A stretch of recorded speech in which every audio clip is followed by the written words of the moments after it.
Today on Think Smart with TMFG, Mike and I are going to be discussing why our clients need to come back into the office. COVID is officially over. COVID is officially over. So, Mike, we're evidence-based advisors. Yep. And I thought it was time to look at some of the evidence at the difference between clients who do come into the office and clients who have stopped coming into the office. These are stunning numbers, too. I mean, when we looked over these numbers, We didn't believe them. we didn't believe them. We kept on saying there's got to be something wrong in here. And we went through them 10 times, went and looked at them every which way to see how it works. And yeah, we're definitely going to present a case to you why it could be to your advantage to actually forego that Zoom appointment and stop by the office and come to say hi to your advisor. Now, I think the obvious thought, if I was a client, I'd go, oh, well, they just built this beautiful new office. Maybe they want us to come in. We absolutely would love you to come in, but that's not the reason we're having this discussion today. What we've determined is it's actually hurting you financially by not coming into the office and meeting with your advisor face to face.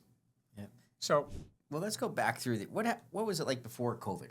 Let's go back to 2019. What did things look like?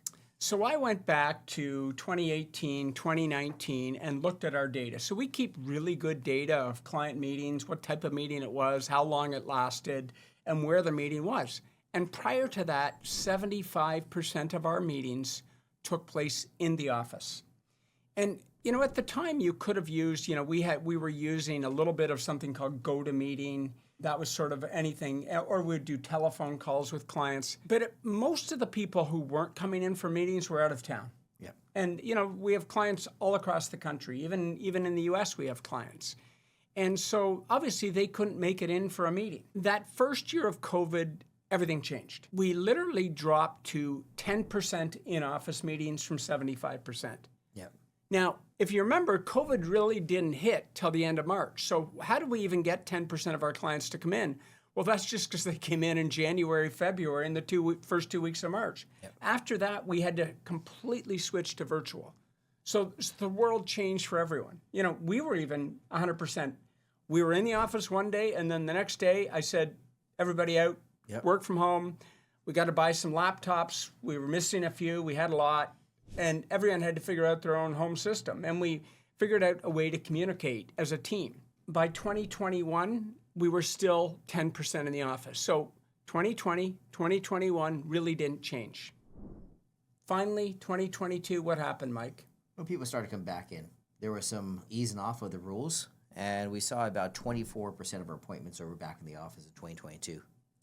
And those were different. Everyone was a bit on edge when they would come in. There was still a lot of masks that people were wearing, both advisors and the clients. And it felt like you were kind of cheating a little bit. A quarter of our clients came back into the office. But remember, that's still 2/3 that were not coming in 2022. Now we've been sort of 3 years after COVID has come to where most of the restrictions have been eased off. So we have numbers from 23, 24, and 25. So what does it look like now? We're down to 33% in the office. Yeah. 2/3 of our clients don't come in the office anymore. We used to be 75%. We used to be 75%. Now we're 33%. That's a drop of 56% from 2019. So that seems like good. Let's look at some information. In-office meetings typically last, we've tracked them, 85 minutes. Zoom meetings, which is we were using, as I said, GoToMeeting. Now we use Zoom for most of our clients. We've used Teams for a couple of clients, Google Meet for a couple of clients, and we've still got a couple of clients who are just on telephone. But the meetings have gone from 85 minutes down to 55 minutes over Zoom. That's a reduction of 30 minutes or 65%. And I get it. Who wants to spend an hour on Zoom? I Right? get the reasons behind it. You're on Zoom. Yeah. Your objective is to kind of get off Zoom. Yep. When can this thing end? So it seems like a pretty good thing. Clients don't have to spend as long meeting with their advisors. What are some other advantages of having a virtual appointment, Mike? Well, it's convenient. You can do it from anywhere. Yep. It's very easy for our clients that are out of town. It's great. It's a flexible schedule. It's easy to fit into busy lives. So if you have a busy day, a Zoom meeting is a little bit easier. You don't have any you don't have to commute to the office or anything like that. It's very easy to do from your desk. You can have families together where they're all joined in meetings. So sometimes we have family meetings where one person is in, let's say, Vancouver, one relative may be in Winnipeg, and one's over here, and we can have a meeting with them all together on a Zoom call. We've even got a few clients that, even though they're in the same household, they're on different Zoom calls. They're on different computers. Sometimes couples are both working. They're back in the office, and maybe we've got a call at 1 o'clock just after lunch, and both of them can call from their office. So it definitely has some big advantages from a convenience side. But there's something else going on, and this is really what we want to talk about today. There are some definite disadvantages. So let's look at just the basic ones before we get into the real data. Well, I've never looked forward to a Zoom call in my life. I mean, quite honestly, we've gone through them, and we've even had with families and things like that. But I've ever really looked forward to having a Zoom call with a family. It's nice, but I really look forward to getting together. I'll go to see my sister. It's great when we get to see each other and talk to each other. It's a fun thing to do. I never get that feeling from Zoom. Some people may, but I don't. Fair enough. Just last night, my wife and I were sitting watching some highlights of the Masters, and my daughter called. She did a FaceTime call. So we got to talk to her. Now she's in Australia. She got to bring us up to date what's going on in her life.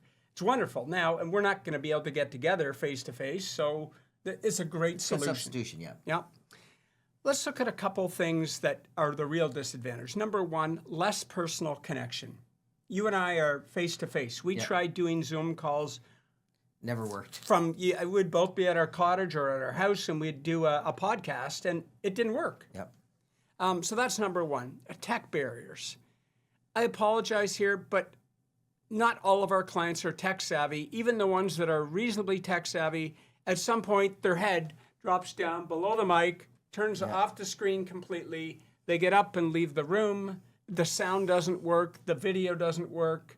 There's about another 5 to 10 minutes on a call before everything's working in good order, I'd say. And depending on the age of the client, that amount of time for setup increases exponentially. Yeah. And that's assuming everyone's got good internet. Internet doesn't discriminate. It doesn't care how big your house is. You could have a tiny little house or a massive house. In the tiny little house, you could have the best internet in the city. Yeah. The gigantic 10,000 square foot home, you could have the worst internet in the city. Yeah. So it doesn't discriminate. What else is different about Zoom? Security concerns. Whether you're in a meeting in person in our office, everything is very private. A lot of times people are taking Zoom calls at their office and the family is around. It's not as confidential, and you're also sharing over there.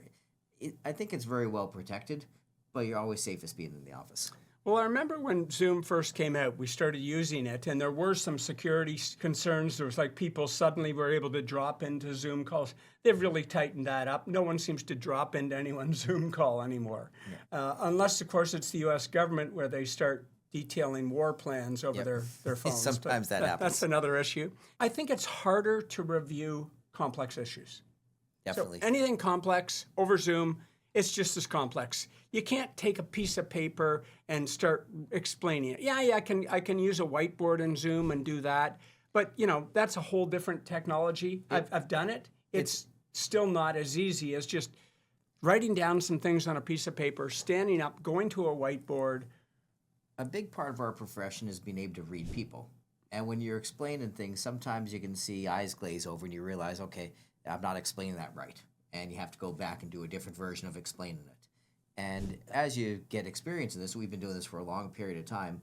We've done our 10,000 meetings, both of us, and we can tell when someone has sort of tuned out. Disengaged. And at that point, what you do is you try to go in and get something they can relate to and bring it back.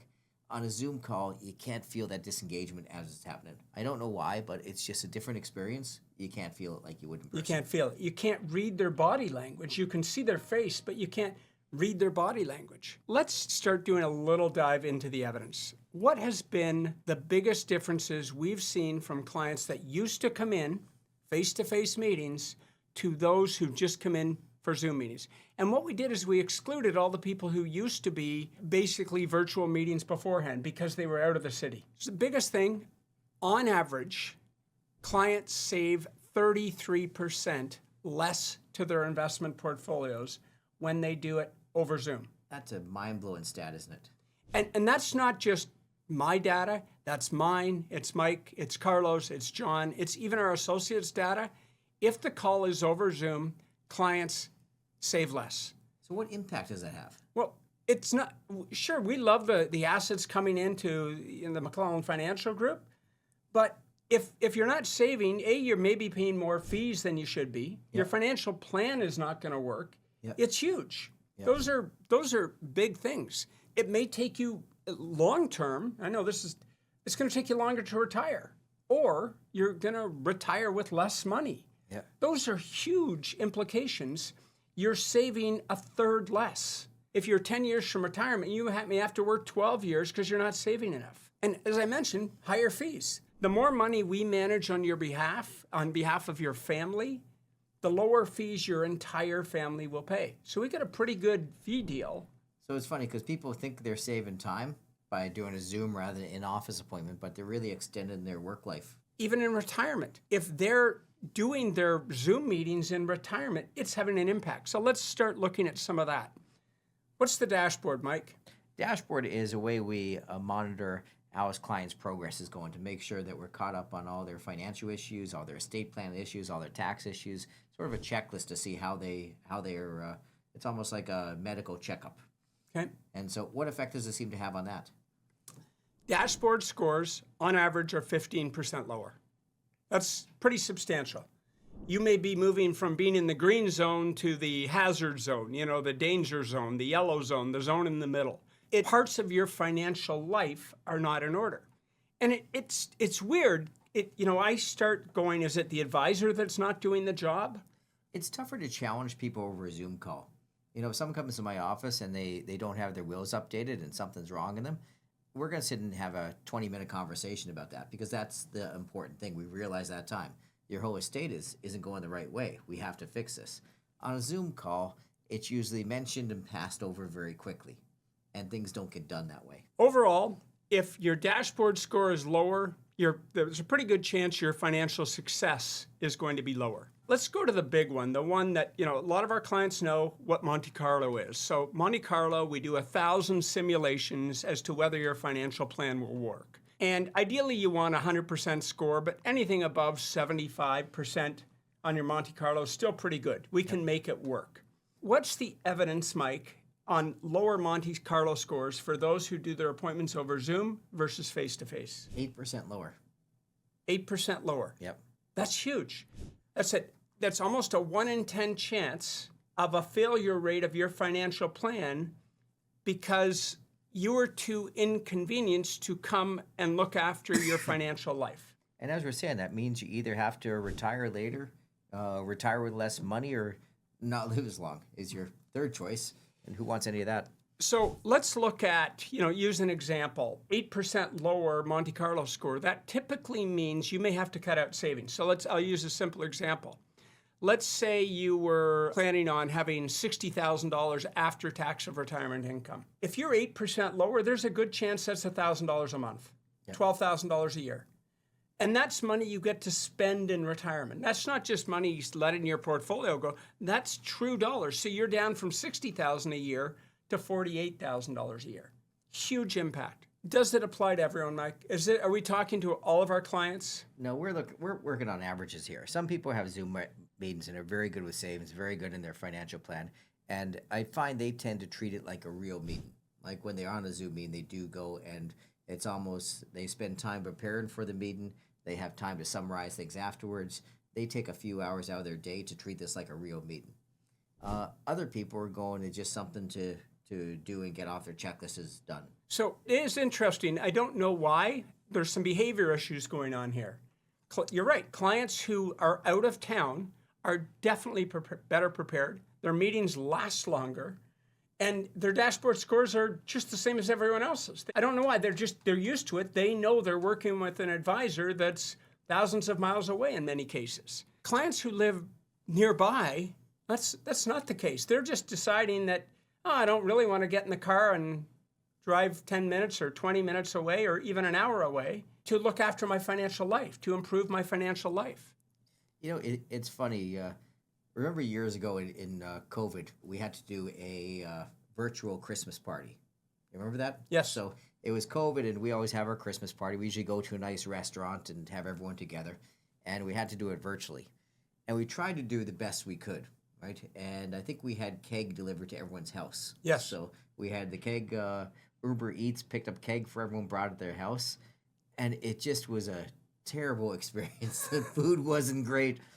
It was still from the keg, right? It's same as you have the same Right. advisor. Food still came from the keg, but it just a steak an hour later from the keg is just not the same as a fresh steak at the keg.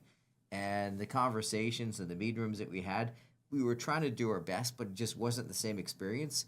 And I didn't have the same, when coming out of a staff Christmas party, I didn't have the same connection I had as I usually did. I didn't eat as well as I usually did, and I wasn't as satisfied as it usually be. Another interesting piece, I forgot this little piece of evidence. So clients who live far away and do Zoom meetings, their Zoom meetings last 15 minutes longer. Explain that one. It's back to they're better prepared, right? Yep. So what are our expectations, Mike? What are we hoping our clients take from this and actually do? Do they need to be here 75% of the time? If they can, it's the best scenario is they come into the office for all their meetings. But we want at least 2/3 of the meetings to be in the office. So if you've got 3 meetings in a year, you got to come in to the office for 2 of them. Maybe Once every maybe 6 months. Maybe your February meeting you go and do it Zoom if you're having trouble making it in. But if all circumstances being equal, if you can make it in the office, we suggest you make it in the office. Both partners should attend. Absolute. One partner is typically going to die earlier than the other partner. Now, most people think it's going to be the men that are going to die. That's not always the case. We've had many clients where it went the other way. And so if both clients attend those meetings, especially those in-person meetings, they know what's going on. They know they're in good financial shape or they're not in good financial shape. And maybe they'll help with the savings or help curtail spending, but they're both involved. And maybe we should do a podcast on the difference between clients who both attend and clients where one doesn't attend. We'll get some evidence on that. I think that might be a great podcast. So I guess to summarize it all, so if you come into the office, it's going to, number one, secure the success rate of your financial plan. Number two, it's going to increase your savings for your retirement plan. And it's going to give you a better overall financial well-being. So you work with a financial advisor. Why are you working with a financial advisor? To help you through retirement and make good decisions. That brings us to at the end of another week. This is Rob and Mike with Think Smart from the McClelland Financial Group of Assante Capital Management.